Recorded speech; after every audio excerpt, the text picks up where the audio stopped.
Inilah Injil Yesus Kristus menurut Santo Yohanes. Janganlah engkau heran karena aku berkata kepadamu, kamu harus dilahirkan kembali. Angin bertiup kemana ia mau, dan engkau mendengar bunyinya, tetapi engkau tidak tahu dari mana ia datang atau kemana ia pergi. Demikianlah halnya dengan tiap-tiap orang yang lahir dari Roh. Nikodemus menjawab katanya, bagaimanakah mungkin hal itu terjadi? Jawab Yesus, engkau adalah pengajar Israel dan engkau tidak mengerti hal-hal itu? Aku berkata kepadamu, sesungguhnya kami berkata-kata tentang apa yang kami ketahui dan kami bersaksi tentang apa yang kami lihat, tetapi kamu tidak menerima kesaksian kami. Kamu tidak percaya waktu aku berkata-kata dengan kamu tentang hal-hal duniawi. Bagaimana kamu akan percaya kalau aku berkata-kata dengan kamu tentang hal-hal surgawi? Tidak ada seorang pun yang telah naik ke surga selain daripada Dia yang telah turun dari surga, yaitu Anak Manusia. Sama seperti Musa meninggikan ular di padang gurun, demikian juga Anak Manusia harus ditinggikan, supaya setiap orang yang percaya kepadanya beroleh hidup yang kekal. Demikianlah sabda Tuhan.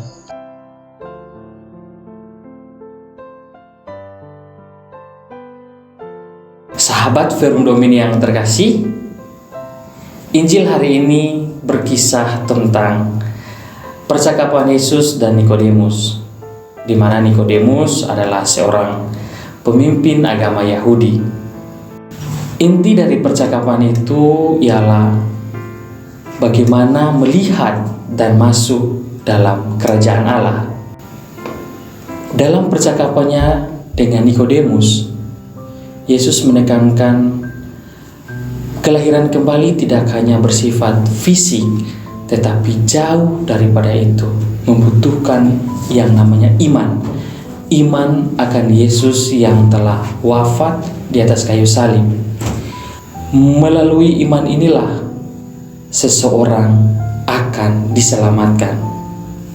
Dari percakapan Yesus dan Nikodemus, saya merefleksikan tentang kelahiran kembali adalah suatu kesempatan bagi kita manusia untuk kembali dan bergabung bersama dengan Allah.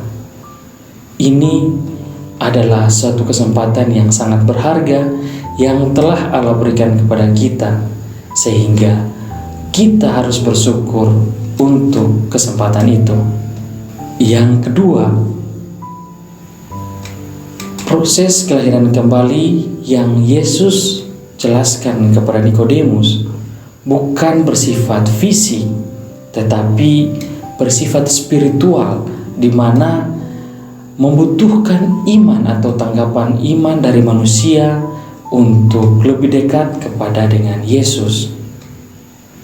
Sehingga iman kita kepada Yesus akan membuahkan satu hasil, yaitu keselamatan dalam kerajaan Allah.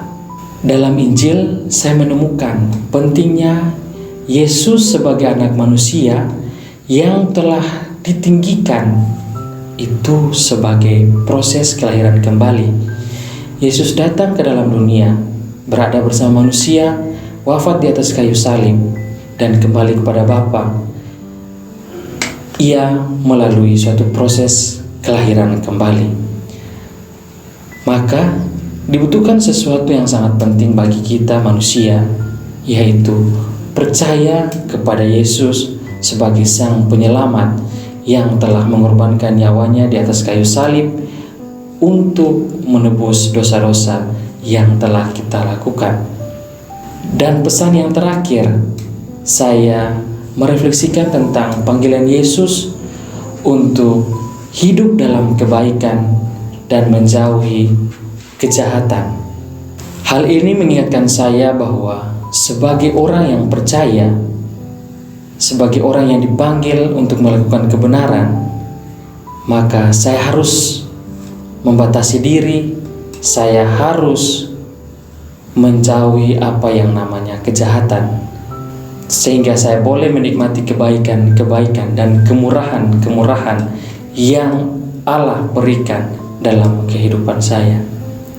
Semoga refleksi dari Injil Yohanes yang barusan kita dengar memberikan kita pemahaman tentang kehidupan kembali dan bagaimana kita harus hidup dalam kebenaran dan percaya akan Yesus Kristus sebagai Sang Penyelamat yang datang ke dunia untuk menyelamatkan kita dari dosa-dosa yang telah kita lakukan.